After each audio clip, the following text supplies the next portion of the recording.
balik keindahan perbukitan Menor yang hijau, ada sebuah dusun tua yang sudah lama ditinggalkan penghuninya. Namanya Watu Belah, terletak jauh di pedalaman Kulon Progo, Yogyakarta. Dahulu dusun ini ramai dengan kehidupan. Anak-anak berlarian di jalan tanah, suara gamelan mengiringi hajatan, dan asap dapur mengepul setiap sore. Namun, kini semuanya hanya tinggal kenangan. Rumah-rumah berdinding kayu lapuk, jendela terbuka tanpa kaca, halaman ditumbuhi ilalang setinggi dada. Jalan setapak yang dulu dilalui penduduk sudah hampir tertelan semak. Kisah tentang mengapa dusun ini ditinggalkan begitu beragam. Ada yang bilang karena akses jalan yang terlalu sulit. Ada pula yang menyebut karena kutukan dari leluhur yang marah. Yang pasti, satu persatu keluarga pergi, meninggalkan rumah mereka.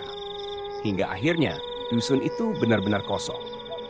Namun, keheningan di Watu Belah bukan berarti ia mati sepenuhnya. Banyak orang percaya bahwa dusun itu kini dihuni oleh sesuatu yang bukan manusia. Para penjelajah hutan, pendaki, maupun warga yang kebetulan melewati area itu sering melaporkan pengalaman aneh. Suara langkah kaki mengikuti dari belakang, bisikan halus memanggil nama, atau bayangan samar berdiri di balik pepohonan. Ada pula yang mengaku melihat seorang perempuan tua duduk di teras rumah. Tetapi ketika didekati, rumah itu kosong dan reyot. Warga sekitar sudah memberi peringatan. Siapapun yang masuk ke Watu Belah saat senja atau malam hari bisa tersesat dan tidak kembali. Mereka menyebutnya kampung mati, tempat di mana dunia manusia dan dunia gaib saling bertumpuk tanpa batas yang jelas. Cerita ini akan mengisahkan perjalanan beberapa orang yang nekat memasuki Watu Belah. Mereka tidak hanya ingin membuktikan kebenaran mitos, tapi juga menyingkap rahasia kelam yang disembunyikan kampung mati itu. Namun, semakin dalam mereka melangkah, semakin mereka sadar bahwa Watu Belah bukan sekadar kampung kosong. Ia adalah labirin arwah, tempat di mana setiap bayangan bisa hidup dan setiap suara bisa menjadi jerat. Dan ketika malam benar-benar jatuh, tidak semua yang datang akan bisa keluar dengan selamat. Malam itu, 3 sahabat, Raka, Bayu, dan Indah, duduk melingkar di warung kopi pinggir jalan desa. Udara Kulon Progo yang dingin menusuk tulang, tetapi percakapan mereka justru semakin memanas. Katanya di atas sana ada kampung mati, Watu Belah, ucap Bayu sambil menghembuskan asap rokok. Aku dengar, kalau kita berani masuk pas malam Jumat, kita bisa lihat penghuni aslinya.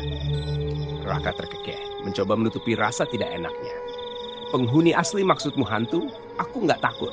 Paling cuma rumah kosong dan suara binatang malam. Indah, satu-satunya perempuan di kelompok itu menunduk. Matanya menatap gelas kopi yang sudah dingin. Aku nggak yakin ini ide bagus. Aku pernah dengar cerita ada orang yang hilang setelah masuk ke sana. Sampai sekarang nggak pernah ketemu. Tapi rasa penasaran lebih besar daripada ketakutan. Setelah lama berdebat, akhirnya mereka sepakat untuk berangkat malam itu juga.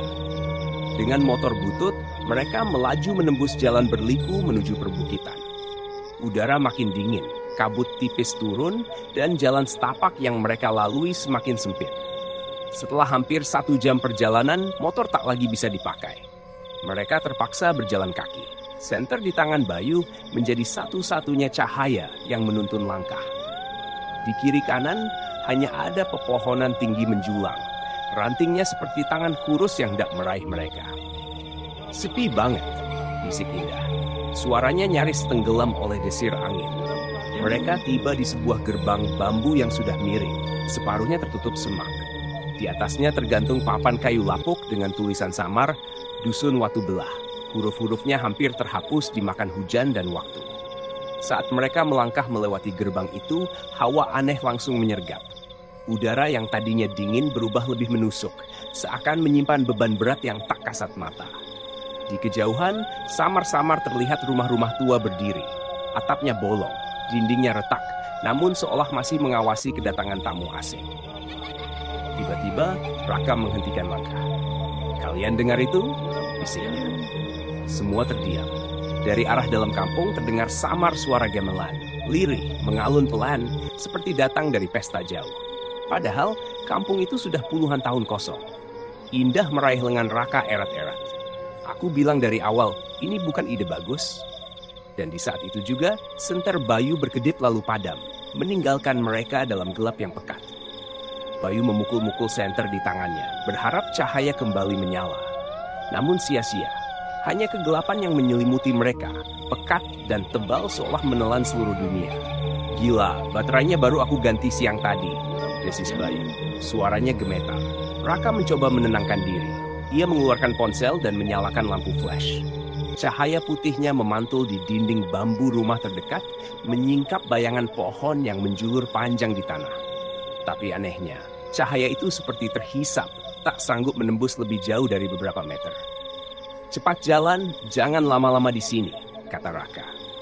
Ia berusaha tegas, tapi nada suaranya tak bisa menyembunyikan ketakutan. Mereka melangkah perlahan menyusuri jalan kampung.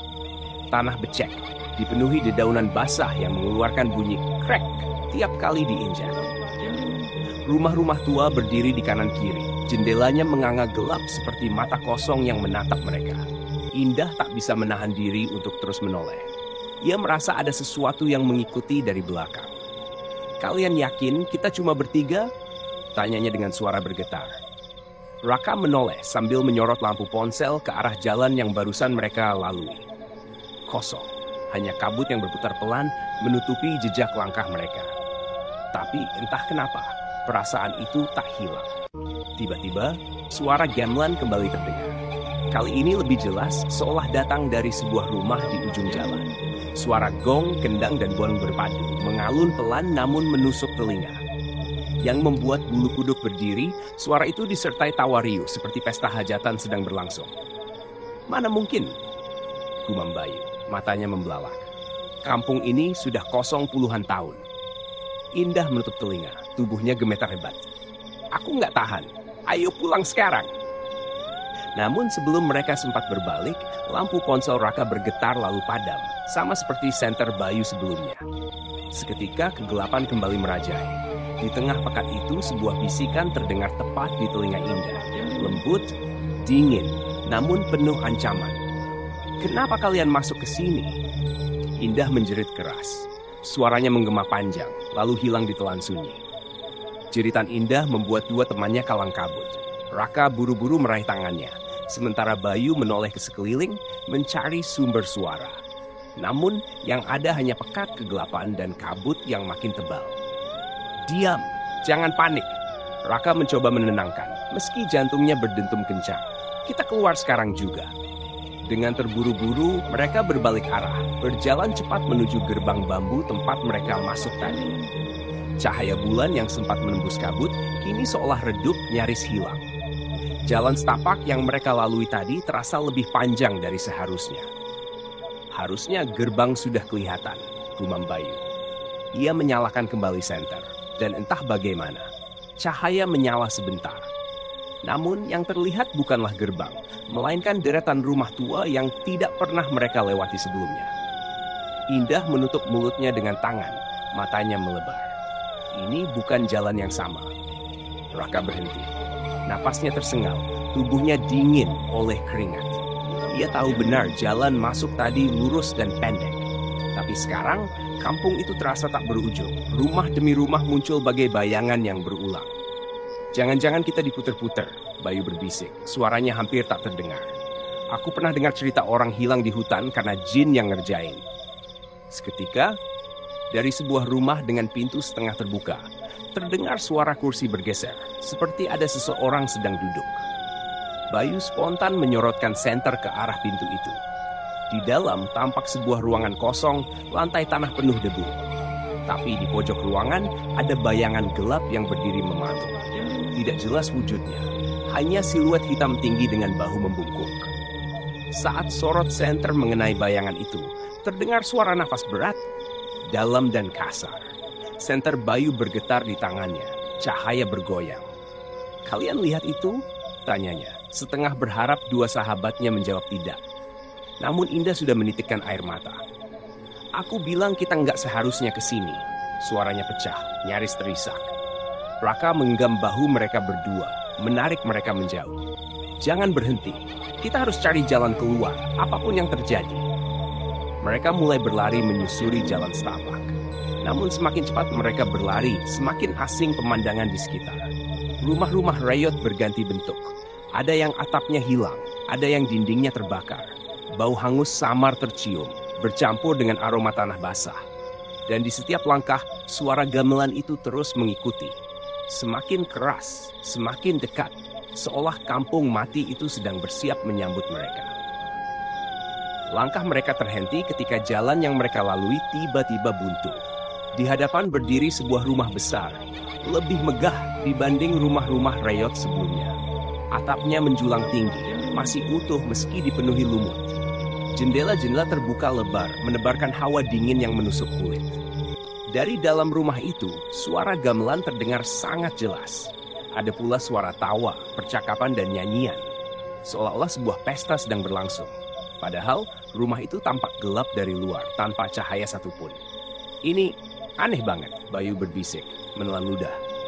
Aku yakin kita nggak boleh masuk. Namun, pintu rumah besar itu berderit terbuka perlahan, seakan mengundang mereka. Hembusan angin dingin menerpa wajah, membawa aroma wangi bunga kenanga bercampur bau anyir yang sama.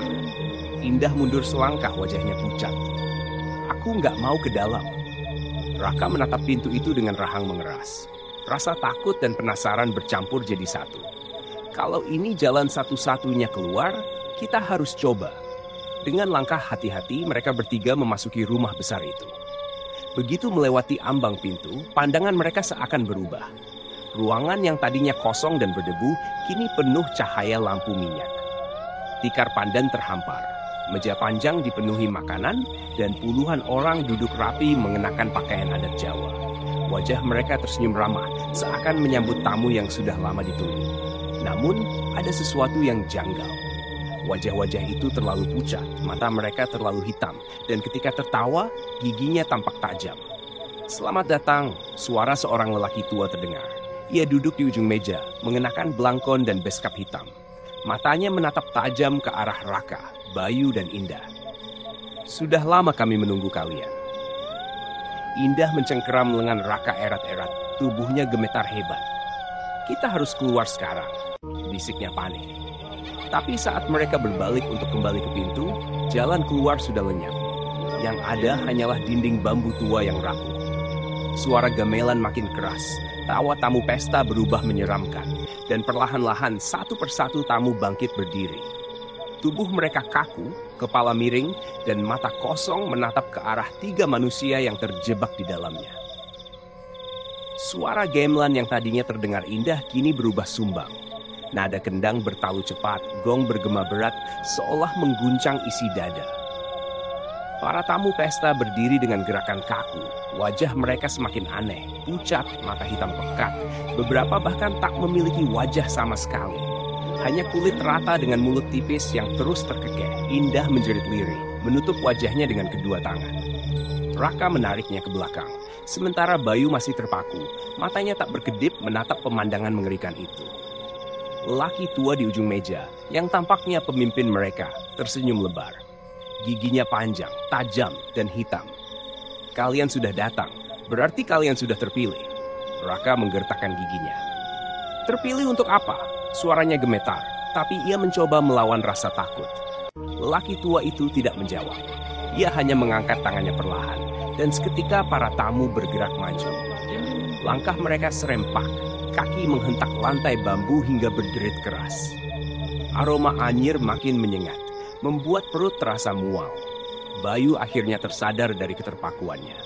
Ia meraih sebatang kayu yang tergeletak di sudut ruangan, mengayunkannya ke arah tamu yang mendekat.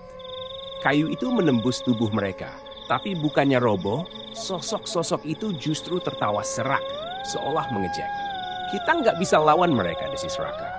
"Kita harus cari jalan keluar." Ia menoleh ke sekeliling, mencari celah. Di sisi kiri ruangan, ada sebuah pintu kecil setengah terbuka, mengarah ke lorong gelap. Tanpa pikir panjang, Raka menarik Indah, sementara Bayu menahan beberapa tamu dengan ayunan kayunya. Mereka bertiga berlari ke arah pintu itu, menabrak masuk ke lorong sempit yang dingin dan lembab. Suara gamelan masih mengikuti, tetapi semakin jauh terdengar seperti dari bawah tanah. Lorong itu berliku, penuh sarang laba-laba dan baunah basah. Cahaya ponsel Raka kembali menyala dengan sendirinya, menerangi dinding bambu yang lembab. Namun, sesuatu yang lebih menakutkan menunggu di ujung lorong. Sebuah cermin besar dengan bingkai kayu ukir, penuh lumut, berdiri tegak menutup jalan. Dan yang membuat mereka tercekat, bayangan di cermin itu bukan mereka bertiga, melainkan 3 sosok asing berpakaian adat Jawa dengan wajah pucat dan mata hitam pekat menatap balik sambil tersenyum. Ketiganya berdiri terpaku di depan cermin tua itu. Permukaan kacanya buram, retak di beberapa bagian, namun cukup jelas memantulkan bayangan mereka. Hanya saja, bayangan itu bukan wujud asli. Raka melihat dirinya memakai beskap hitam lengkap dengan belangkon, wajah pucat seperti mayat, mata legam tanpa bola putih. Bayangan Bayu tampak dengan tubuh membungkuk, mulut sobek hingga telinga, darah menetes dari ujungnya. Sementara Indah, wajah bayangannya rata, tanpa mata, tanpa hidung, hanya mulut yang ternganga lebar seperti jurang hitam. Indah langsung mundur sambil menangis. Itu bukan aku, itu bukan aku. Suaranya pecah, tubuhnya gemetar hebat. Bayu mengayunkan kayu ke arah cermin, berharap memecahkannya. Tapi begitu kayu menyentuh permukaan, bukan kaca yang pecah, melainkan tubuh Bayu sendiri yang terpental ke belakang. Ia terbatuk keras, darah segar mengalir dari mulutnya. Bayu! Raka panik, segera meraih sahabatnya. Cermin itu bergetar pelan, lalu suara-suara samar keluar dari dalamnya. Bukan suara manusia, melainkan bisikan bercampur ratapan. Kalimat-kalimat Jawa kuno terdengar, sebagian tidak dimengerti, namun ada yang jelas. Sing mlebu ora iso metu, sing deleng dadi bagian. Raka menelan ludah, wajahnya pucat. Yang masuk nggak bisa keluar, yang melihat jadi bagian, gumamnya menerjemahkan. Mendadak, permukaan cermin itu seperti air beriak. Dari dalamnya muncul tangan-tangan pucat, kurus, dengan kuku panjang menghitam. Mereka meraih ke arah Raka, Bayu, dan Indah, berusaha menarik masuk ke dalam kaca. Raka buru-buru menarik Indah menjauh. Lari! Jangan sampai kena! Namun salah satu tangan berhasil mencengkeram pergelangan Bayu. Bayu menjerit, berusaha melepaskan diri, tapi cengkeraman itu kuat sekali. Dari permukaan kaca, tampak wajah-wajah samar berdesakan, menempel dari dalam, menatap mereka penuh nafsu. Indah semakin histeris, jeritannya menggema di lorong sempit itu. Kita nggak bisa keluar. Kita semua bakal mati di sini. Dan saat itu juga, lorong berguncang. Suara gamelan kembali mengalun, kali ini bercampur dengan suara tangisan. Cermin bergetar makin kuat, retakan-retakan menyebar, dan suara lelaki tua yang tadi mereka lihat di rumah besar terdengar jelas dari balik kaca. Kalian sekarang milik kami. Bayu berteriak sekuat tenaga, berusaha menarik lengannya dari genggaman tangan-tangan pucat yang keluar dari cermin. Urat di lehernya menegang, wajahnya memerah. Namun semakin ia melawan, semakin dalam tubuhnya terseret. Dari dalam kaca, suara-suara mengerang, tertawa, dan menangis bercampur menjadi satu. Raka tidak tinggal diam. Ia meraih tubuh Bayu, menarik sekuat tenaga. Indah ikut membantu, meski tubuhnya gemetar tak karuan. Mereka berdua berhasil melepaskan Bayu dari cengkeraman itu, tapi sesuatu telah berubah. Bayu terhuyung jatuh, napasnya tersengal. Matanya menatap kosong ke depan, pupilnya mengecil, dan dari sudut bibirnya mengalir darah tipis. Ia tidak lagi menjawab ketika dipanggil. Bayu, sadar! Ayo, kita harus keluar dari sini. Raka mengguncangnya. Namun, perlahan, bibir Bayu membentuk senyum aneh. Senyum yang bukan miliknya. Suaranya serak, berat, dan asing ketika ia bicara. Kalian gak bisa pergi. Jalan keluar sudah tertutup. Indah menjerit, mundur menjauh. Itu bukan Bayu. Itu dia. Cermin di belakang mereka kembali beriak. Kali ini, bayangan Bayu di dalam kaca bergerak sendiri, tersenyum lebar dengan mata hitam pekat. Dan perlahan, wajah itu menempelkan tangannya ke permukaan kaca dari dalam, seolah mendorong sesuatu keluar. Raka sadar sahabatnya sedang dirasuki. Ia menarik Indah dan berusaha menjauh dari Bayu. Tapi lorong itu semakin menyempit, seakan menolak kepergian mereka. Dinding bambu merapat, langit-langit menurun, membuat napas terasa sesak. Bayu, orang yang kini menguasai tubuhnya, berdiri dengan gerakan kaku. Kepalanya terkulai miring, matanya menatap kosong namun penuh kebencian. Ia berjalan perlahan mendekat. Setiap langkahnya membuat lantai bambu berderit keras. Bayu, kalau kau masih bisa dengar, lawan mereka. Raka berteriak, berharap sahabatnya masih ada di dalam tubuh itu. Tapi jawaban yang keluar hanyalah tawa serak yang membuat bulu kuduk berdiri. Dia sudah milik kami.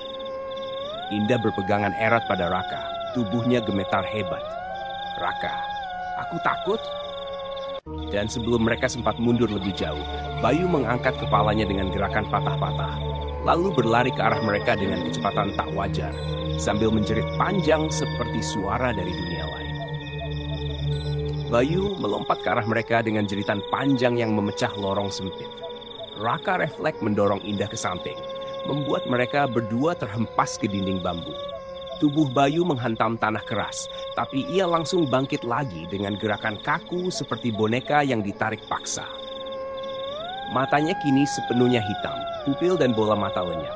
Senyumnya melebar tidak wajar, sobek hingga pipi. Dari mulutnya keluar suara aneh, campuran tawa dan tangisan. Dia bukan Bayu lagi, Indah berbisik dengan suara bergetar. Air matanya menetes deras, menolak menerima kenyataan. Bayu, orang atau apapun yang kini menguasainya, berjalan pelan mendekati mereka.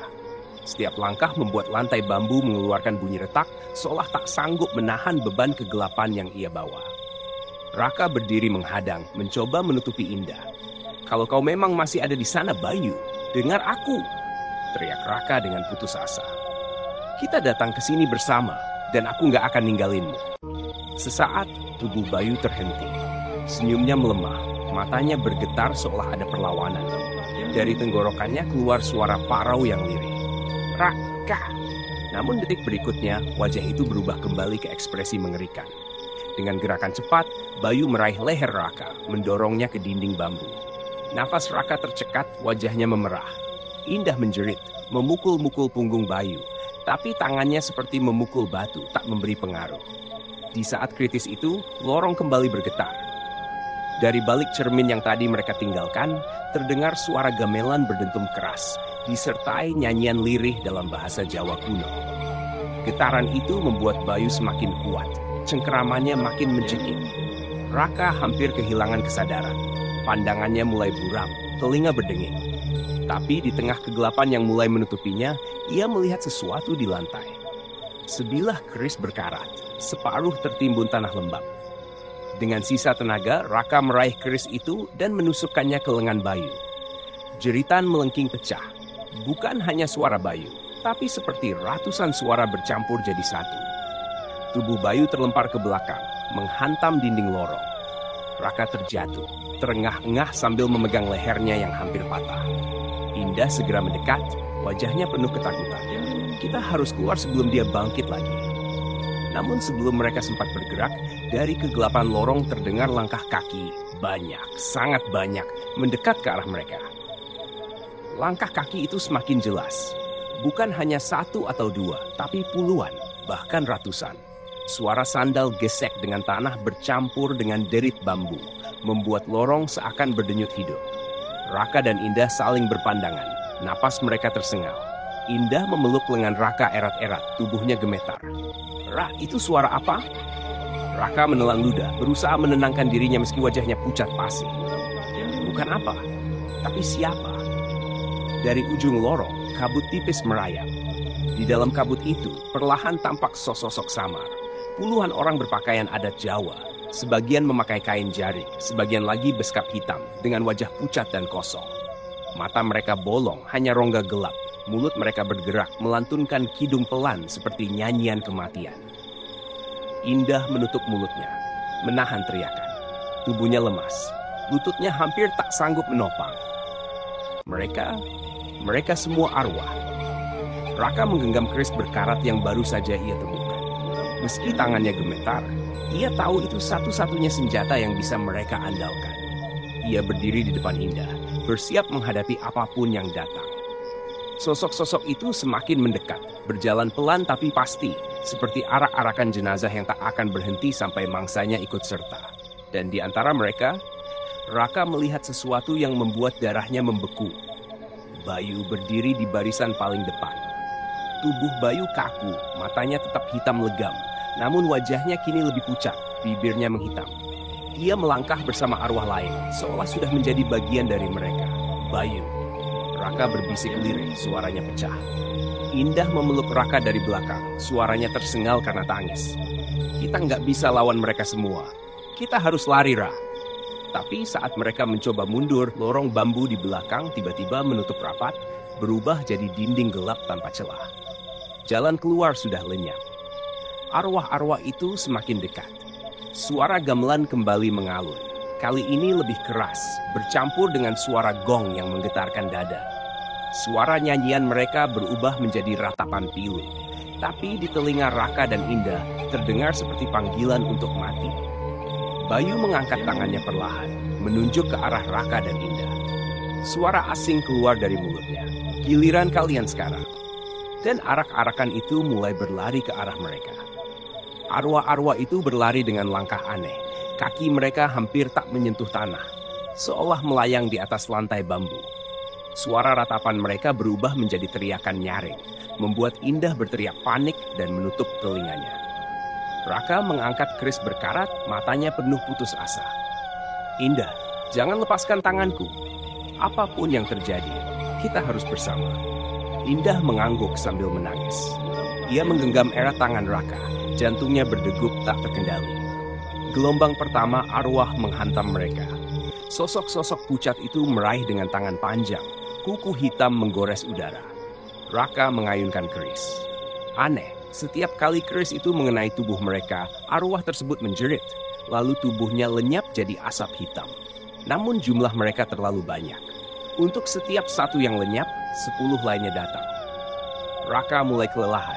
Lengannya gemetar, keringat bercampur darah di wajahnya. Ra, di sana! Indah menunjuk ke sisi kiri lorong, di mana samar terlihat celah kecil di dinding bambu. Seperti pintu yang setengah terbuka. Tanpa berpikir panjang, Raka menarik Indah dan berlari ke arah celah itu. Mereka menghantam dinding dengan bahu, dan pintu bambu itu roboh, membuka jalan ke ruangan gelap yang dinginnya menusuk tulang. Begitu masuk, pintu itu menutup sendiri dengan suara keras.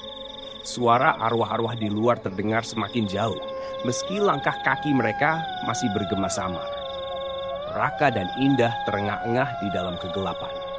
Ruangan itu sempit, dengan bau anyir dan busuk menusuk hidung. Saat mata mereka mulai terbiasa dengan gelap, Indah melihat sesuatu di sudut ruangan. Tumpukan kain kafan lusuh, terikat rapi. Namun beberapa sudah robek, memperlihatkan tulang belulang di dalamnya. Indah menjerit, mundur sambil menutupi mulutnya. Ya Tuhan, ini tempat mereka menyimpan jasad. Raka menahan mual, matanya terpaku pada satu kafan yang lebih besar, berdiri tegak seperti sengaja dipajang. Dari balik robekan kain itu tampak wajah seseorang. Pucat, mata tertutup, namun bibir bergerak tipis, seakan berbisik. Dari arah wajah itu keluar suara serak, jelas sekali terdengar. Kalian sudah dipilih, jangan coba melawan. Indah pingsan seketika, tubuhnya ambruk di lantai. Raka membeku, keris bergetar di tangannya. Ia tahu, apapun yang ada di balik kain kafan itu bukan sekadar jasad. Raka menatap kafan itu dengan mata terbelalak. Bibirnya kering, dadanya naik turun cepat. Ia menggenggam keris semakin erat, meski tangannya basah oleh keringat dingin. Suara serak dari balik kain kafan kembali terdengar, kali ini lebih jelas. Kampung ini tidak pernah mati, hanya bersembunyi. Raka tersentak.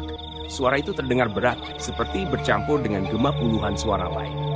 Ia melangkah pelan mendekat, meski hatinya berteriak agar ia menjauh. Indah masih pingsan di lantai, wajahnya pucat, bibirnya bergetar dalam mimpi buruk yang tak henti. Siapa kau? Suara Raka parau, nyaris pecah. Dari balik kain kafan, wajah pucat itu membuka matanya perlahan. Bola matanya putih semua, tanpa iris, tanpa pupil. Bibirnya tersenyum lebar, memperlihatkan gigi hitam keropos. Aku, kepala dari arak-arakan ini. Aku penjaga, aku yang memanggil mereka kembali. Ruangan mendadak berbau lebih busuk, seperti bangkai yang baru digali. Suara gamelan samar terdengar, seolah berasal dari dalam tanah. Raka mundur setapak, keris diarahkan ke kafan itu. Kenapa kau tahan kami? Kenapa Bayu harus... Belum sempat ia selesai, suara itu memotong. Kalian masuk tanpa izin. Siapapun yang menjejakkan kaki di tanah ini akan jadi bagian dari kami. Raka gemetar. Aku nggak peduli soal kutukanmu. Aku cuma mau ambil sahabatku dan pergi. Kafan itu bergerak. Tali-tali ikatan kain yang membungkus tubuhnya terlepas satu persatu, seperti dibuka dari dalam. Lalu perlahan sosok tinggi menjulang keluar dari belitan kain. Tubuhnya kurus, kulitnya melekat pada tulang, namun setiap gerakan memancarkan kekuatan mengerikan. Ia melangkah maju, wajah pucatnya mendekat ke Raka. Sahabatmu sudah bukan dirinya lagi. Dia sekarang bagian dari arak-arakan. Sama seperti kalian akan jadi. Dinding ruangan bergetar, kain-kain kafan lain ikut meronta, seolah ratusan jasad di dalamnya berusaha keluar. Suara ratapan bercampur dengan suara gong yang berdentum keras. Indah terbangun, menjerit begitu melihat sosok tinggi itu sudah berdiri tegak menatap mereka berdua. Ia segera meraih tangan Raka. "Rah, kita harus pergi, sekarang juga." Tapi jalan keluar yang tadi mereka masuki sudah hilang. Dinding bambu menutup rapat. Kini hanya menyisakan ruangan gelap penuh kafan bergerak. Sosok penjaga itu mengangkat tangannya tinggi-tinggi. Dari ujung jarinya menetes darah hitam yang berasap, menetes ke lantai, menyebar seperti akar. "Tidak ada jalan kembali," katanya dengan suara menggema. Raka mundur beberapa langkah, menarik Indah ke belakang. Tubuhnya gemetar hebat, tapi keris di tangannya mendadak terasa hangat, seperti menyala dari dalam. Cahaya samar keluar dari bilahnya, meski berkarat seolah menolak kegelapan yang menyelimuti ruangan. Sosok penjaga kafan menatap tajam, matanya yang putih membelalak. Ia mendesis, suaranya berat dan penuh amarah. "Keris itu, bagaimana bisa kau dapatkannya?" Raka tidak menjawab. Ia sendiri tak tahu dari mana keris itu berasal, hanya menemukannya di lantai lorong. Tapi kini ia merasakan sesuatu mengalir dari senjata itu ke tubuhnya, keberanian, meski bercampur rasa takut yang sama besarnya. Indah bersembunyi di belakangnya, suaranya lirih. "Ra, keris itu beda, pegang terus, jangan lepaskan." Sosok penjaga menggeram, melangkah maju. Kain kafan yang sempat membungkusnya kini jatuh berhamburan ke lantai. Namun dari setiap kain itu muncul tangan-tangan kurus yang meraih ke arah Raka dan Indah. Ruangan sempit itu seketika penuh dengan gerakan tak wajar. Raka mengayunkan keris. Cahaya samar dari bilahnya membuat tangan-tangan itu mundur, menjerit dan berubah menjadi asap hitam. Penjaga kafan mendengus keras, suaranya seperti guntur. Itu keris milik mereka yang mengutuk kampung ini. Seharusnya sudah hilang, seharusnya terkubur bersama darah pertama. Raka tak mengerti maksudnya, tapi ia tahu keris itu satu-satunya harapan. Ia melangkah maju menantang. "Kalau memang keris ini bisa melawanmu, berarti kami masih punya jalan keluar." Sosok penjaga mengangkat tangannya, lantai bergetar hebat. Kain-kain kafan yang tergantung di dinding robek, dan dari dalamnya muncul wajah-wajah pucat, menjerit tanpa suara, berusaha keluar dari penjara kain. Indah berteriak ketakutan, memeluk lengan Raka lebih erat. "Ra, kita nggak bisa di sini. Kita bakal mati kalau bertahan lama." Raka mengangguk. Matanya fokus pada sosok penjaga. Ia mengangkat keris tinggi-tinggi, dan entah dari mana, mulutnya mengucapkan kalimat yang sama sekali tidak ia pahami. Kata-kata dalam bahasa Jawa kuno mengalir begitu saja. Begitu ia selesai melafalkan, keris itu menyala terang. Cahayanya menembus ruangan gelap. Sosok penjaga berteriak keras. Tubuhnya mundur setapak. Wajahnya yang pucat tampak panik untuk pertama kalinya. "Tidak! Kau tidak boleh membangunkan mereka." Dinding ruangan bergetar, dan dari balik tanah suara gong berdentum begitu keras hingga hampir memekakkan telinga.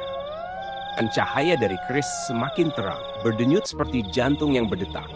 Raka hampir tak sanggup menggenggamnya, panasnya membakar telapak tangan, namun ada kekuatan tak terlihat yang memaksa dirinya untuk tidak melepaskan. Indah menutupi wajah dengan tangannya, matanya silau. "Ra, keris itu apa sebenarnya?" Sosok penjaga kafan meraung keras, suaranya mengguncang ruangan. "Itu adalah keris pengikat, keris yang dipakai untuk mengunci kami di dunia ini. Bagaimana bisa kau menemukannya?" Raka menatapnya dengan napas terengah. "Kalau keris ini bisa mengunci kalian, berarti aku juga bisa mengakhirinya." Begitu kata-kata itu keluar, keris bergetar hebat.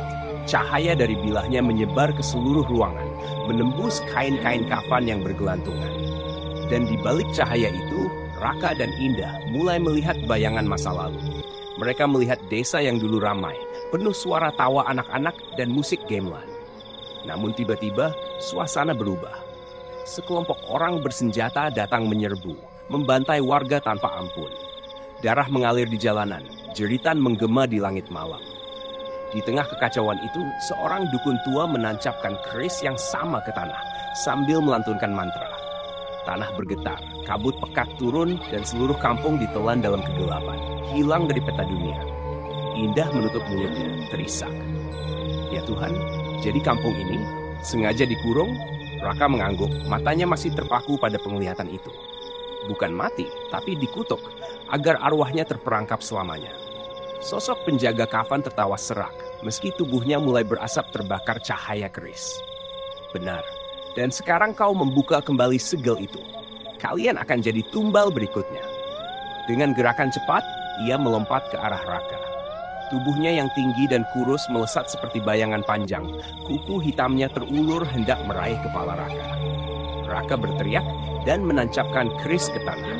Cahaya meledak dari bilahnya, membentuk lingkaran terang yang melindungi dia dan Indah. Sosok penjaga terhantam mundur, menjerit keras. Kulitnya mengelupas seperti kertas terbakar. Namun lingkaran cahaya itu juga mengguncang seluruh kampung. Dari luar ruangan, terdengar suara ribuan arwah berteriak bersamaan. Tanah bergetar, dinding bambu meretakkan diri, seakan seluruh tempat itu hendak runtuh. Indah memegang lengan Raka, panik. "Ra, apa yang kau lakukan?" Raka menatap keris yang masih menyala di tangannya. Dengan wajah pucat dan suara lirih, ia menjawab, "Aku baru saja membangunkan mereka semua." Suara retakan dinding bambu terdengar semakin keras. Kabut pekat menyusup lewat celah-celah, membawa aroma busuk tanah basah bercampur darah. Raka dan Indah saling berpegangan erat, tubuh mereka gemetar, mata mereka tak berkedip menatap sekeliling. Dari luar ruangan, suara ribuan arwah bergema bersamaan. Teriakan, tangisan, tawa, bahkan bisikan lirih yang membuat bulu kuduk berdiri. Perlahan, dinding bambu runtuh, dan pemandangan di baliknya membuat darah mereka membeku. Seluruh kampung itu kini dipenuhi sosok-sosok pucat. Ada yang masih berbentuk manusia dengan wajah kosong, ada pula yang hanya tinggal kerangka terbungkus kain lusuh. Mata mereka terbuka lebar, sebagian hitam legam, sebagian kosong bolong. Mereka semua menatap lurus ke arah Raka dan Indah. Indah menjerit, tubuhnya hampir ambruk. "Ra." Mereka semua bangkit. Raka menggenggam keris erat-erat. Cahaya samar dari bilahnya menjadi satu-satunya penerang di tengah gelap. "Indah, jangan panik. Kalau kita takut, kita mati di sini." Tapi jumlah arwah itu terlalu banyak. Mereka bergerak perlahan, mengepung dari segala arah. Tanah bergetar setiap kali langkah mereka maju. Gamelan berdentum mengikuti irama yang menyesakkan dada. Di antara kerumunan itu, Raka melihat sosok Bayu. Wajahnya pucat, matanya hitam. Tapi kali ini ia tampak lebih jelas, seolah menjadi bagian penting dari barisan. Ia tersenyum aneh, lalu melambaikan tangan ke arah Raka. "Ayo ikut, jangan melawan lagi." Raka terdiam, dadanya perih mendengar suara sahabatnya sendiri. "Bayu, aku tahu kau masih ada di sana. Lawan mereka." Namun Bayu hanya tertawa, suaranya bercampur dengan ratusan suara lain. "Aku sudah jadi bagian mereka, dan sebentar lagi kalian juga." Arwah-arwah itu mulai melangkah serentak. Suara mereka membentuk kidung kematian yang menggema ke seluruh penjuru kampung. Udara menjadi dingin menusuk, kabut semakin tebal hingga sulit bernapas. Indah berpegangan erat pada Raka, air matanya mengalir deras. "Ra, kita nggak bisa lawan semua ini, kita pasti mati." Raka menelan ludah, keris di tangannya bergetar hebat, seolah ingin melepaskan cahaya lebih besar. Ia menatap Indah, lalu berbisik lirih, "Kalau harus mati, setidaknya kita melawan sampai akhir." Dan pada detik itu juga, ribuan arwah berlari menyerbu mereka, seperti gelombang hitam yang menelan segalanya. Gelombang arwah menyerbu, suara jeritan bercampur dengan dentuman gamelan yang membuat telinga terasa pecah. Raka berdiri di depan Indah, mengangkat keris setinggi dada. Cahaya dari bilahnya semakin terang, berdenyut seiring detak jantungnya. Ketika arwah pertama menyentuh lingkaran cahaya, tubuhnya langsung meleleh menjadi asap hitam.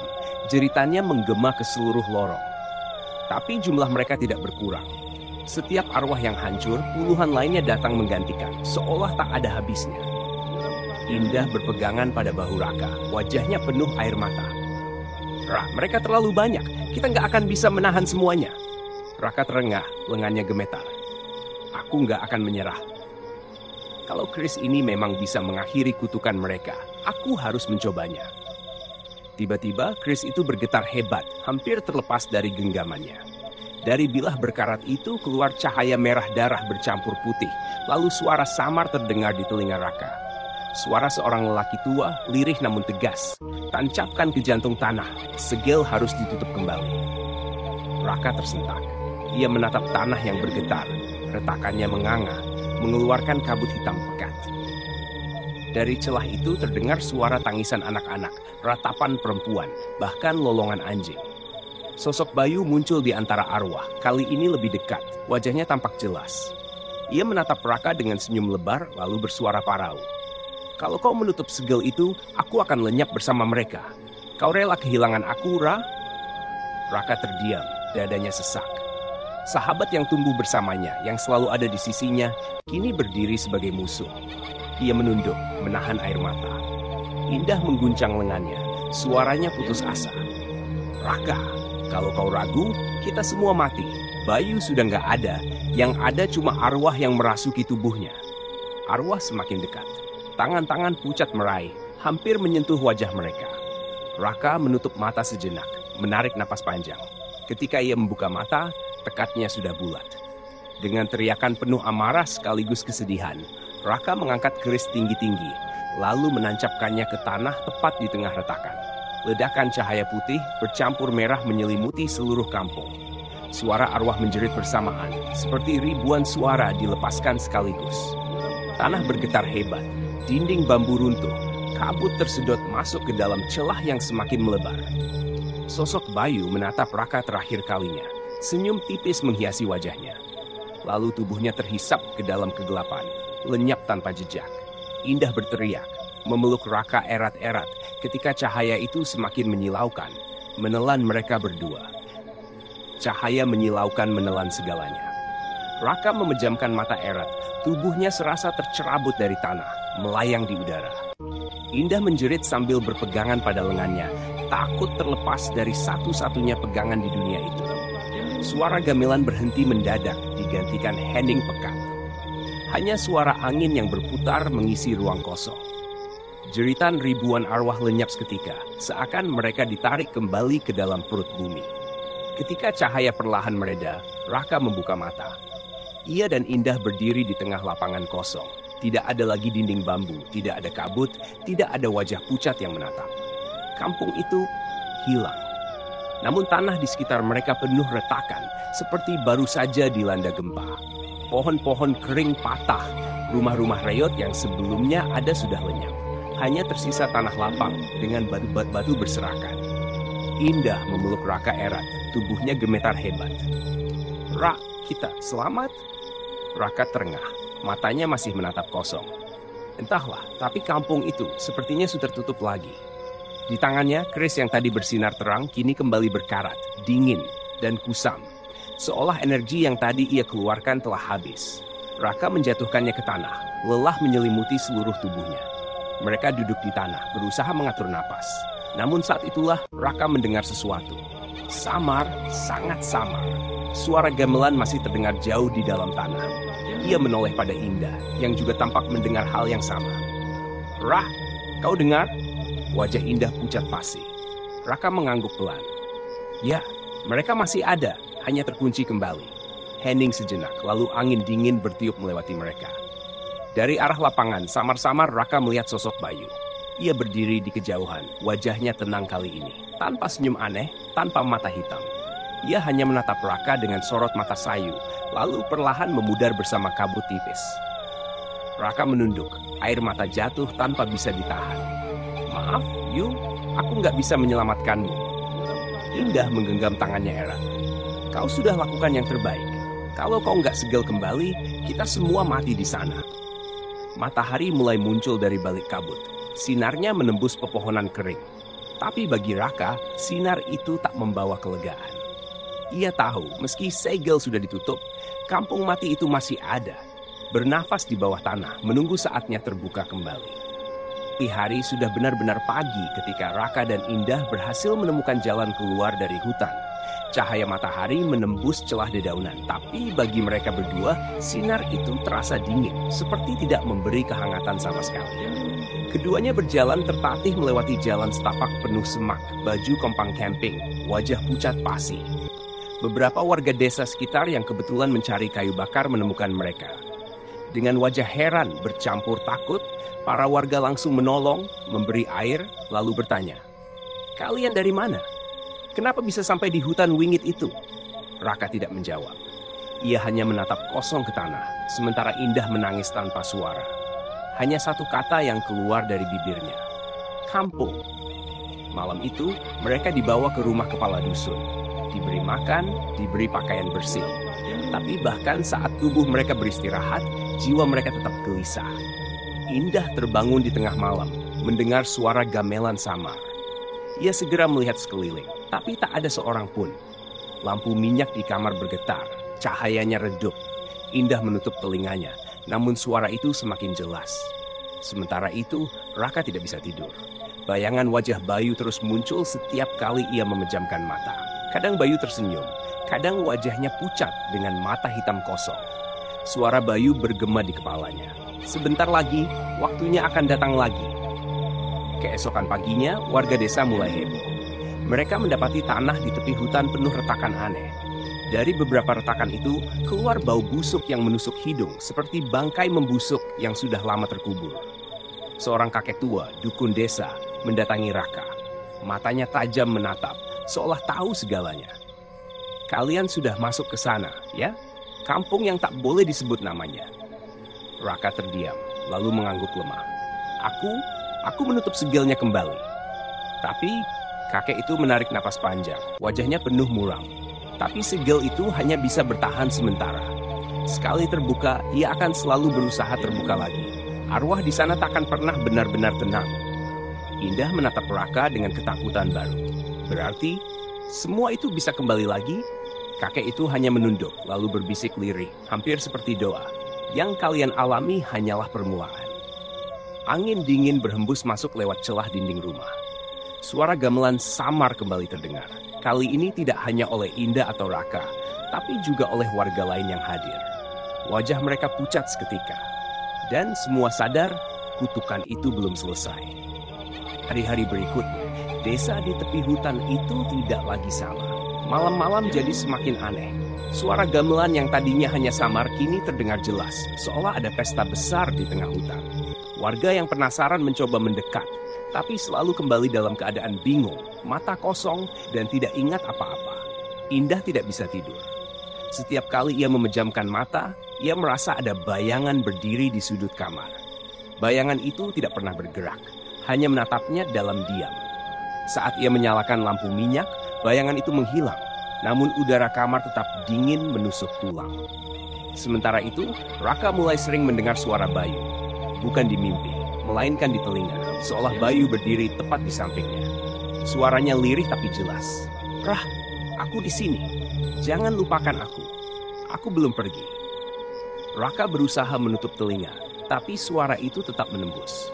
Kadang disertai sentuhan dingin di pundaknya, kadang hembusan napas dingin di telinganya. Suatu malam, kepala dusun memanggil seluruh warga. Mereka berkumpul di balai desa dengan wajah cemas. Di tengah kerumunan, kakek dukun tua itu berdiri. Tongkatnya bergetar saat ia berbicara. Segel kampung itu sudah rapuh. Tanda-tandanya jelas, tanah retak, gamelan terdengar, dan arwah mulai keluar mencari tubuh baru. Warga berbisik panik. Beberapa perempuan menangis. Salah seorang lelaki muda bersuara lantang. "Lalu apa yang harus kita lakukan, Kek? Kalau segel terbuka lagi, kita semua akan mati." Dukun tua itu menutup mata, lalu menatap Raka. "Kau yang membawa keris itu, hanya kau yang bisa mengulang segel sebelum arwah semakin banyak keluar. Tapi kali ini, kau tak akan hanya dari bayangan. Mereka akan datang langsung ke sini." Tiba-tiba, lampu minyak di balai desa padam serentak. Gelap gulita menelan semuanya. Lalu suara gamelan menggema sangat dekat, begitu keras hingga lantai bergetar. Warga menjerit, beberapa berlari keluar. Ketika pintu balai terbuka, semua orang membeku. Di halaman desa, ratusan sosok pucat berdiri berjejer. Wajah kosong, mata hitam, tubuh kaku. Mereka menatap lurus ke arah balai desa. Dan di barisan paling depan, berdiri Bayu. Henning mencekam menyelimuti balai desa. Warga yang tadi berteriak kini membeku, seolah suara mereka tertelan udara dingin yang tiba-tiba turun. Ratusan sosok pucat berdiri kaku di halaman, mata mereka kosong, namun tatapan itu menusuk hingga ke dalam jiwa. Bayu berada di depan barisan, berbeda dari yang lain. Matanya tidak sepenuhnya kosong, ada kilatan kesadaran di sana. Senyum tipis menghiasi wajahnya, seakan mengejek semua yang ada di balai desa. Raka, suaranya bergema pelan, tapi cukup untuk terdengar jelas. Kau pikir kau bisa mengurung kami selamanya? Raka melangkah maju, tubuhnya gemetar, tapi tatapannya tegas. Bayu, kau bukan lagi dirimu. Apapun yang bicara lewat tubuhmu, aku tak akan biarkan menguasai desa ini. Bayu tertawa lirih, lalu menundukkan kepala. Dari tubuhnya keluar kabut hitam yang menjalar ke tanah, merayap menuju kaki warga desa. Orang-orang menjerit, sebagian jatuh terduduk sambil menepis kabut yang mencoba masuk ke tubuh mereka. Indah memeluk anak kecil yang menangis di sudut, berusaha menenangkan meski dirinya sendiri gemetar ketakutan. Rah, mereka mau merasuki warga. Dukun tua menghentakkan tongkatnya ke tanah. Asap tipis putih keluar dari ujungnya, membuat kabut hitam mundur sejenak. Dengan suara bergetar, ia berteriak, "Semua warga, jangan takut, arwah itu makin kuat kalau kita panik." Tapi siapa yang bisa tenang saat ratusan wajah tanpa jiwa menatap lurus, tubuh-tubuh pucat itu bergerak perlahan mendekat, langkah seragam tanpa suara. Bayu kembali menatap Raka. "Aku beri kau pilihan terakhir, biarkan segel terbuka, biarkan kami kembali ke dunia. Atau desa ini akan hancur, kau tahu aku bisa melakukannya." Raka menggenggam keris yang tergantung di pinggangnya. Bilahnya dingin, berkarat, tapi samar-samar mulai bergetar. Cahaya kecil muncul, seolah merespons ancaman Bayu. "Kalau aku harus melawanmu lagi, suara Raka bergetar. "Aku akan lakukan." Angin bertiup kencang, tanah bergetar, dan arwah-arwah itu serempak mengeluarkan jeritan panjang. Suara gamelan bergema lebih keras dari sebelumnya, seperti tanda perang akan segera dimulai. Di balai desa, warga saling berpegangan, wajah pucat, mata penuh ketakutan. Indah menatap Raka dengan cemas, menyadari bahwa malam itu akan menentukan segalanya. Apakah mereka bisa bertahan hidup atau ikut menjadi bagian dari barisan arwah di halaman? Malam itu menjadi malam paling panjang dalam sejarah desa. Jeritan arwah bercampur dengan dentuman gamelan membuat langit seakan bergetar. Bayu berdiri di depan ratusan arwah, menatap Raka dengan tatapan penuh amarah sekaligus kesedihan. Raka menggenggam keris erat-erat. Tubuhnya gemetar bukan karena takut, melainkan karena beratnya pilihan yang harus ia ambil. Indah di sisinya berdoa. Air matanya tak henti menetes. Warga desa terjebak dalam lingkaran, menanti nasib mereka. Dengan teriakan penuh tenaga, Raka menghunus keris dan berlari ke arah Bayu. Cahaya dari bilahnya meledak, menerangi halaman desa hingga tampak seperti siang. Arwah-arwah berteriak. Tubuh mereka meleleh jadi asap hitam ketika cahaya menyentuhnya. Bayu menahan serangan itu. Tubuhnya dikelilingi kabut hitam pekat. Suara tangis, tawa, dan teriakan ribuan arwah keluar bersamaan dari mulutnya. Namun Raka tidak berhenti. Ia menancapkan keris itu ke tanah sekali lagi, tepat di tengah halaman desa. Ledakan cahaya jauh lebih besar daripada sebelumnya. Semua arwah menjerit, tubuh mereka hancur menjadi abu, tersedot kembali ke dalam bumi. Suara gamelan berhenti mendadak, meninggalkan keheningan mencekam. Bayu menatap Raka terakhir kalinya, kali ini dengan wajah yang lebih damai. Senyum tipis terukir di bibirnya, lalu ia berbisik lirih. "Terima kasih, Ra, lepaskan aku." Dan tubuhnya pun lenyap bersama arwah lain di pentelan cahaya. Setelah itu hanya ada Henning. Warga terbaring lemah, sebagian pingsan, sebagian menangis lega. Indah memeluk Raka erat-erat, tubuhnya gemetar tapi penuh syukur. Namun di dalam hati, Raka tahu ini belum akhir. Ia merasakan keris di tangannya kembali dingin, mati, dan retak di bagian bilah. Suara gamelan memang hilang malam itu, tapi gema samar masih terpatri di telinganya. Dukun tua mendekat, menatapnya dengan sorot penuh makna. Kau sudah menutup segel lagi, tapi ingatlah, anak muda, kampung itu tidak musnah, ia hanya tidur, dan suatu hari akan terbangun kembali. Raka menatap ke hutan gelap di kejauhan. Kabut tipis masih melayang di antara pepohonan, seolah menjadi pengingat bahwa kutukan itu tak akan pernah benar-benar hilang. Indah menggenggam tangannya erat.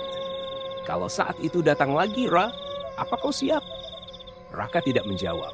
Ia hanya menatap kabut dengan mata yang menyimpan ketakutan sekaligus tekad. Karena jauh di lubuk hatinya, ia tahu kampung mati itu akan memanggil lagi. Dan ketika hari itu tiba, ia mungkin tak akan bisa kembali.